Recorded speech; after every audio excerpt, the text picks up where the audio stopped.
नमस्कार दोस्तों, मेरा नाम है विजय कुमार। आप देख रहे हैं कॉमिक्स पिटारा चैनल को। तो चलिए दोस्तों, हम लोग कॉमिक्स पढ़े थे इच्छाधारी नागिन और शैतान नेओला। इसका पहला पार्ट मैंने अपने चैनल पर अपलोड कर दिया है। पहले पार्ट में मैंने इस कॉमिक्स को 15 पेज तक कवर कर लिया था। अब इस पार्ट में इसके आगे कहानी को शुरू करते हैं। जानते हो, कल रात आए चक्रवात का प्रभाव सिर्फ समुद्र के आसपास के थोड़े से इलाके में सीमित रहा था। बस इतना ही लिखा है अखबार में? नहीं, साथ में यह भी लिखा है कि मौसम विभाग ने ऐसे किसी चक्रवात की जानकारी से इनकार किया है। तो फिर तुम परेशान क्यों हो रहे हो? भूल जाओ उस चक्रवात को और नाश्ता करो। रहीम खामोशी से नाश्ता करने लगा। नाश्ता समाप्त करने के बाद, राम भैया, अब तुम्हारा क्या प्रोग्राम है? किस बारे में? क्या भूल गए कि चीफ ने हमें मनी को ढूंढने का केस सौंपा है? चोर पकड़ में आ गया तो मनी का भी पता चल जाएगा, लेकिन हम चोर को पकड़ेंगे कैसे? हमारे हाथ ऐसा कोई भी सूत्र नहीं आया है जिससे चोर का पता चल सके। एक सूत्र है। वो क्या?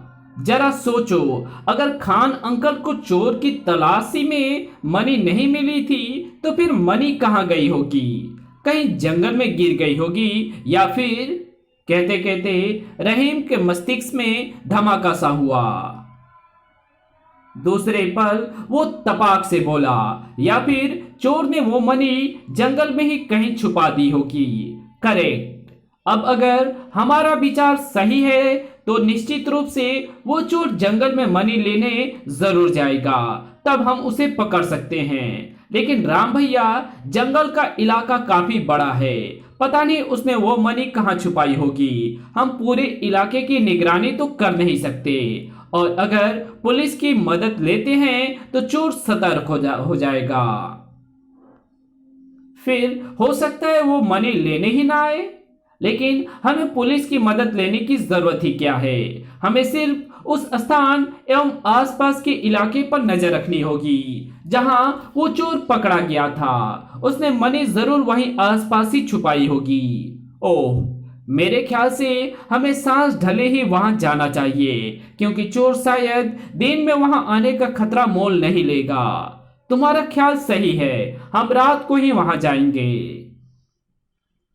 राम ने अभी अपनी बात समाप्त ही की थी कि फोन की घंटी बज उठी। राम ने लपक कर रिसीवर उठा लिया। दूसरी तरफ चौकी इंचार्ज धर्म सिंह था। राम बेटे, मैं धर्म सिंह बोल रहा हूँ। कल रात अपार्टमेंट में गिरी जिस मनमोहन नाम के आदमी की लाश का अपहरण हुआ था, उसकी सिर कटी लाश मिली है। क्या आपको पूरा विश्वास है कि वो मनमोहन की ही लाश है? हाँ, मिसिस सुजाता ने कपड़ों से उसकी शिनाख्त कर दी है। उसकी जेब से एक कार्ड भी मिला है जिसमें उसका नाम और किसी का टेलीफोन नंबर है। आप पता लगाइए वो फोन नंबर किसका है। मैं पता लगा चुका हूँ। उस नंबर का फोन किसी को अलॉट नहीं हुआ है। मैं आगे छानबीन कर रहा हूँ। तुम चाहो तो आकर लाश को देख सकते हो। नो थैंक्स, अब इसकी जरूरत नहीं है। आप जांच जारी रखिए। कोई विशेष बात मालूम हो तो सूचित कर दीजिएगा। राम रिसीवर क्रेडिल पर रखकर हैरान स्वर में बोला, आखिर अपराधी मनमोहन का सिर क्यों काट ले गए? वो प्रोफेसर कौन है जो मनमोहन का इलाज कर रहा था? मनमोहन की लाश का अपहरण प्रोफेसर ने ही किया था, या फिर वे कोई और थे? कौन थे वे लोग? तुम खामोखा अपना दिमाग इस केस में उलझा रहे हो। आज नहीं तो कल पुलिस पता लगा ही लेगी।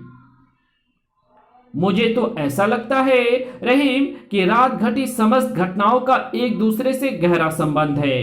जरा सोचो, मनमोहन की जेब में वो फोन नंबर कहां से आ गया जो किसी को भी अलॉट नहीं हुआ है?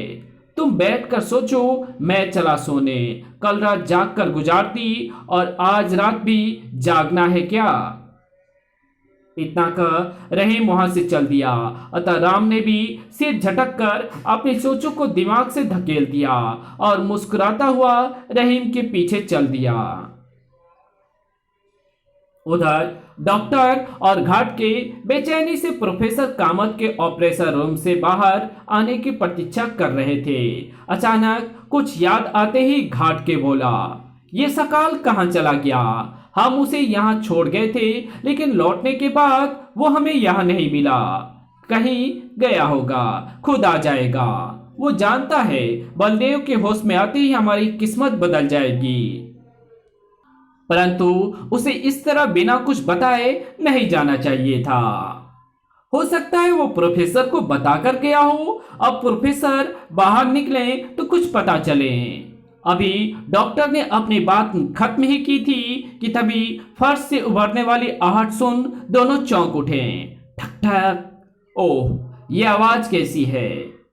लगता है इस फर्श के नीचे तहखाना है और वहां कोई है। कौन हो सकता है? ये तो तहखाने में पहुंचकर ही पता चलेगा। लेकिन हम तहखाने में पहुंचेंगे कैसे? रास्ता तो हमें मालूम ही नहीं। हो ना हो तहखाने में पहुंचने का कोई गुप्त रास्ता यहां जरूर है। आओ ढूंढते हैं, शायद पता चल जाए। ठीक है। तत्पश्चात डॉक्टर और घाट के रास्ता ढूंढने में व्यस्त हो गए। वो हॉल में रखी हर चीज को गौर से टटोल टटोल कर देख रहे थे।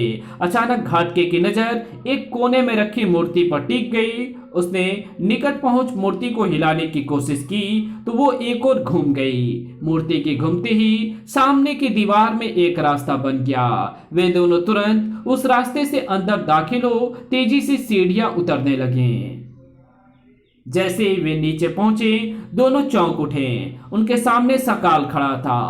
सकाल, तुम यहाँ क्या कर रहे हो? तुम लोगों के जाने के बाद उस प्रोफेसर के बच्चे ने मुझे यहाँ कैद कर दिया था। तभी से मैं बाहर निकलने का मार्ग ढूंढ रहा हूँ। ओह, लेकिन उसने ऐसा क्यों किया? वो बलदेव की मदद से मनी खुद हासिल करना चाहता है।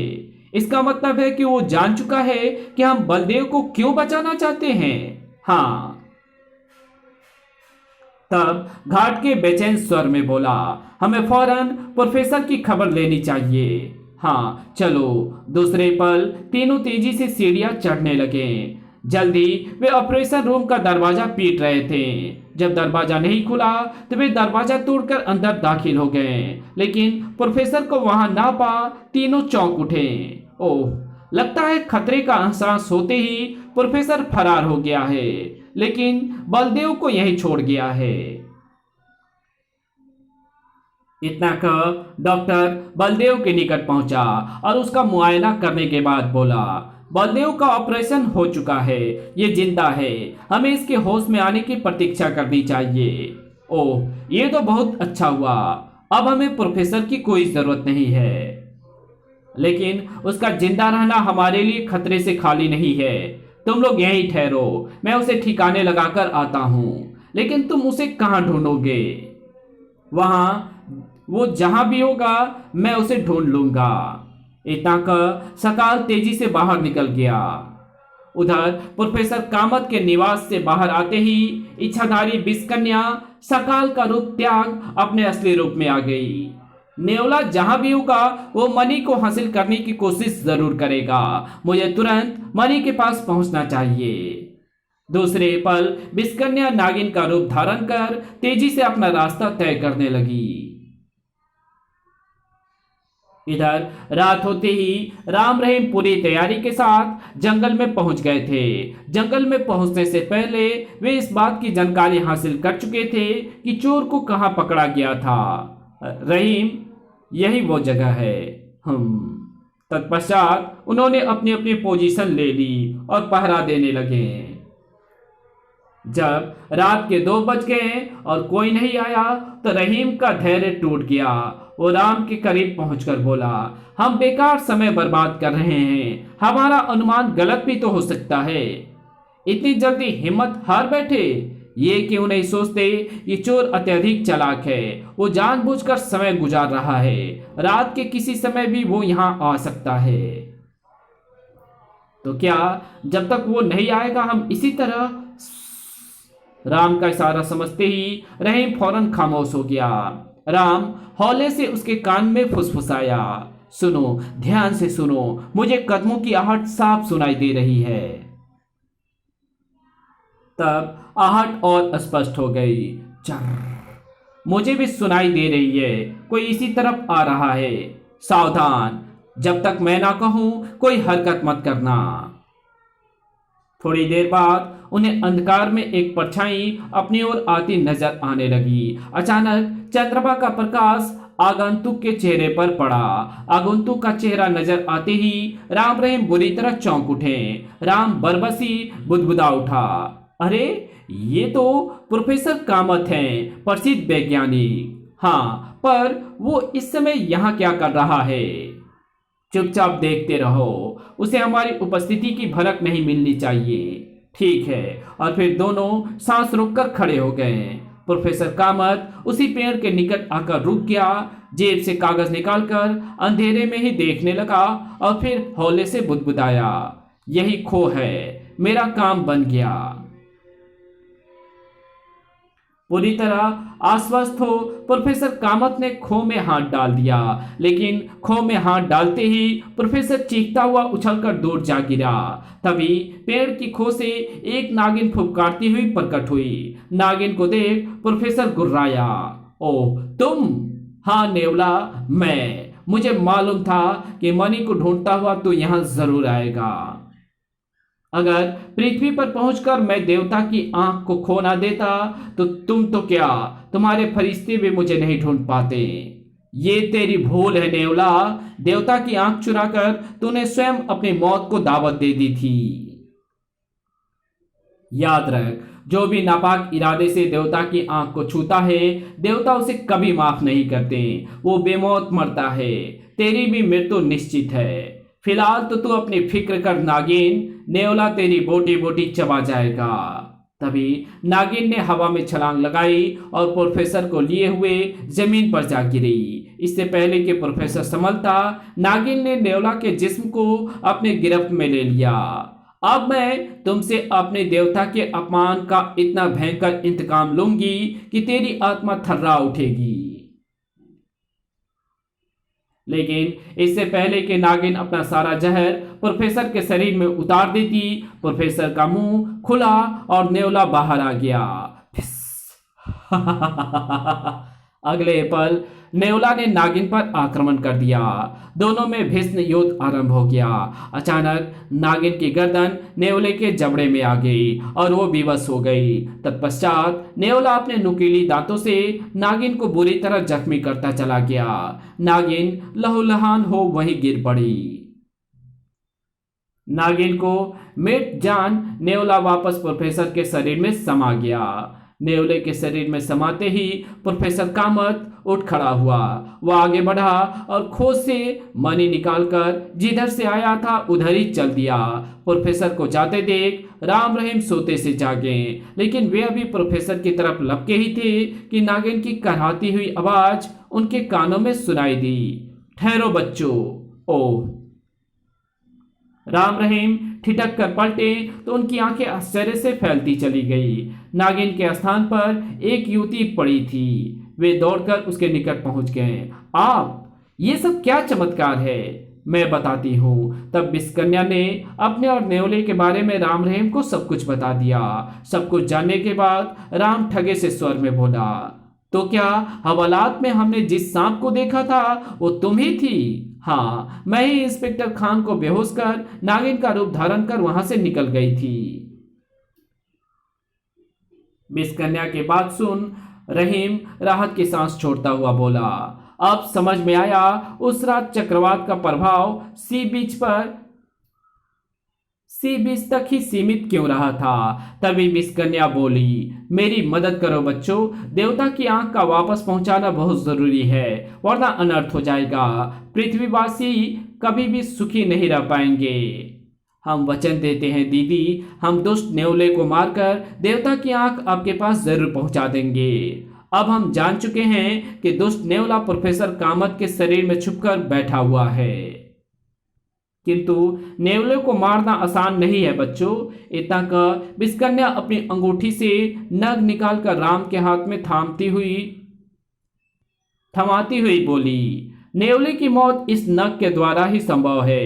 अगर किसी तरह ये नख प्रोफेसर के शरीर में पहुंचा दिया जाए तो उसमें छुपे बैठे नेवले के शरीर के साथ साथ प्रोफेसर के भी चित्रे उड़ जाएंगे। ओह! नेवले को मारने का हथियार हाथ में आते ही राम ने विदा मांगी। अब हमें विदा दीजिए दीदी, मैं तुम लोगों का यही इंतजार करूंगी। अगर तुम लोग नहीं आए तो यही अपने प्राण दे दूंगी। ऐसी नौबत नहीं आएगी दीदी।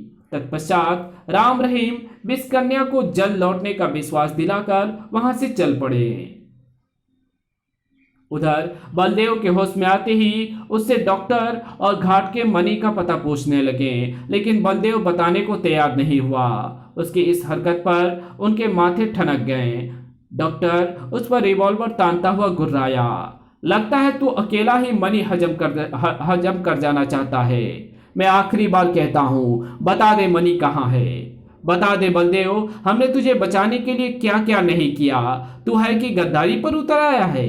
मैं कुछ नहीं बताऊंगा। तभी दरवाजा खुला और प्रोफेसर कामत अंदर दाखिल होते हुए बोला, ये ठीक कह रहा है, ये तुम लोगों को कुछ नहीं बताएगा क्योंकि मैंने इसे ऐसा करने को मना कर रखा है। बलदेव हमारा साथी है। तुम्हारे हुक्म का गुलाम कब से बन गया? जब से इसकी खोपड़ी में मैंने अपना कृत्रिम ब्रेन लगाया है। ओह, तो ये तुम्हारी चाल है। लेकिन प्रोफेसर कामत, अगर तुम ये समझ रहे हो कि तुम बलदेव की मदद से वो मनी हासिल कर लोगे तो ये तुम्हारी भूल है। कहते हुए डॉक्टर ने प्रोफेसर पर रिवॉल्वर तान दिया, परंतु इससे पहले कि डॉक्टर ट्रिगर दबाता बलदेव की लात घूम गई। ठक! आ! डॉक्टर चित्ता हुआ उछलकर दूर जा गिरा।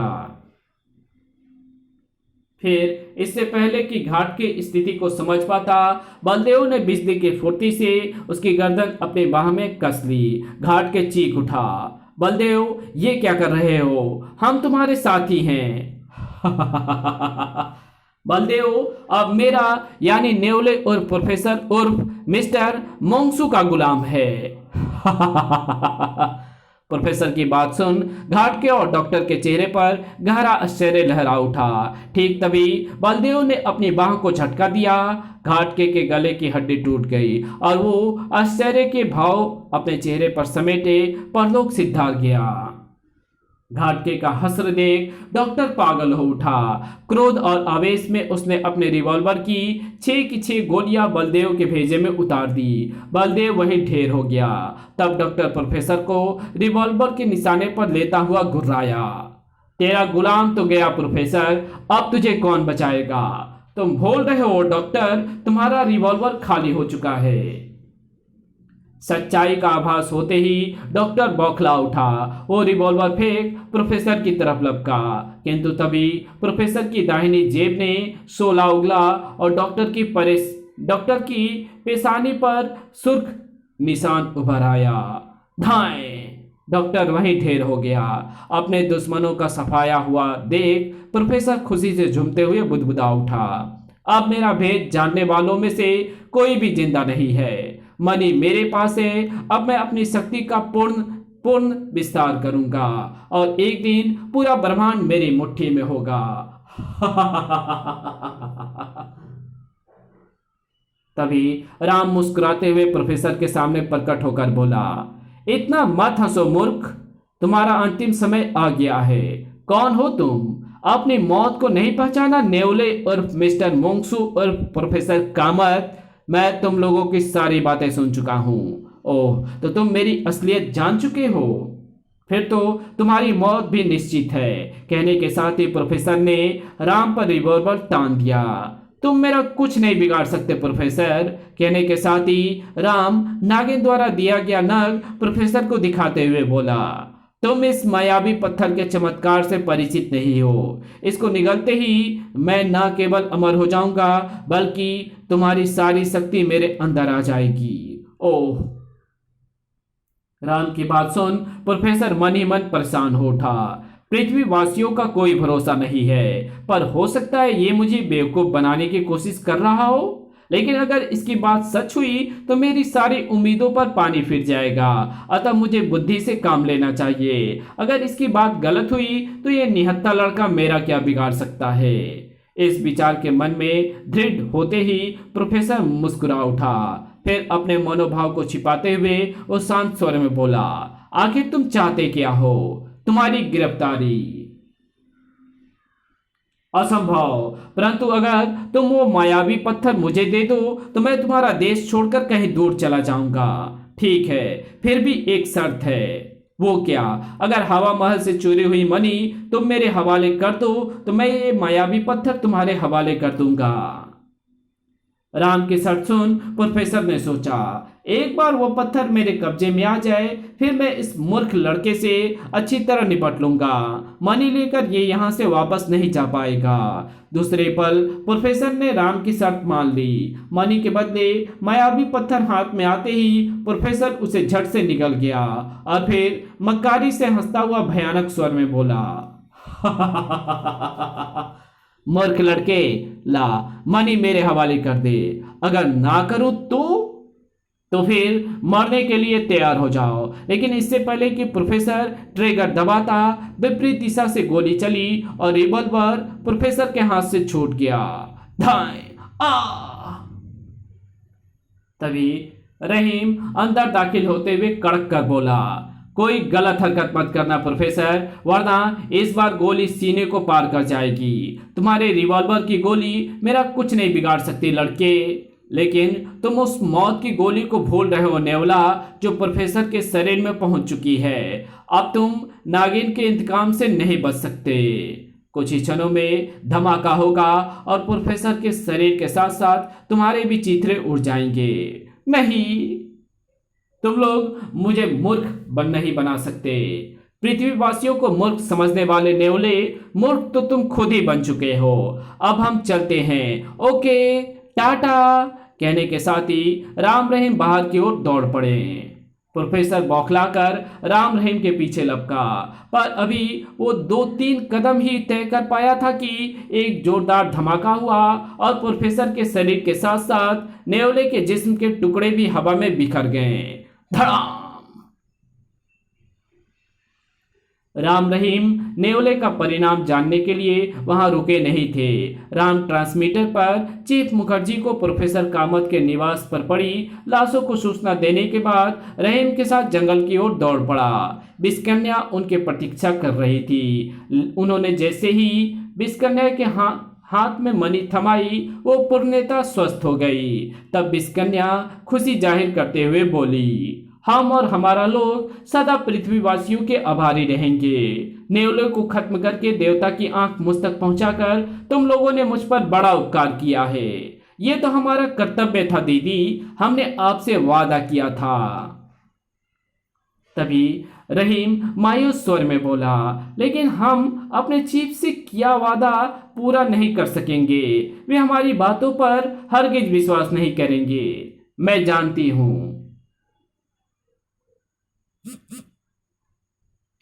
तब बिस्कन्या दूसरी हूबहू मनी रहीम को सौंपते हुए बोली, ये मनी तुम लोगों की हर चिंता का समाधान कर देगी। ओह थैंक यू दीदी, अब मुझे विदा दो बच्चों। कहने के साथ ही बिस्कन्या का शरीर प्रकाश में नहा उठा। दूसरे पल वो राम रहीम की नजरों से ओझल हो गई। राम रहीम वापस चल दिए। राम रहीम ने मनी चीफ मुखर्जी को सौंप दी। उधर पुलिस प्रोफेसर कामत की कोठी से डॉक्टर घाट के सकाल और बलदेव की लाशों के साथ साथ मनमोहन का भेजा रहित सिर भी बरामद करने में सफल हो गई थी। कुछ ही दिनों बाद मनी वापस हवा महल के शोकेस में पहुंचा दी गई। लेकिन धीरे धीरे लोगों में मनी का आकर्षण कम होता चला गया और ये धारणा बनती चली गई कि चोर के नापाक हाथ लग जाने के कारण मनी की शक्ति समाप्त हो गई है। पर सच्चाई क्या थी ये सिर्फ राम रहीम ही जानते थे। इसी के साथ ये कहानी यही समाप्त होती है। तो मिलेंगे आपसे एक और नई कॉमिक्स में, तब तक के लिए बाय। आपको अगर ये वीडियो अच्छी लगी हो तो इस वीडियो को लाइक कर देना, चैनल पे नए हो तो चैनल को सब्सक्राइब कर बेल आइकन को जरूर प्रेस कर देना और जहां इस वीडियो की जरूरत हो वहां इसको शेयर जरूर कर देना। तो मिलते हैं आपसे एक और नई वीडियो में, तब तक के लिए बाय। और हमारे दूसरे चैनल डिवाइन टेक्नोलॉजी और टॉप 10 पिटारा को भी जरूर से सब्सक्राइब कर देना। Thanks for watching my videos.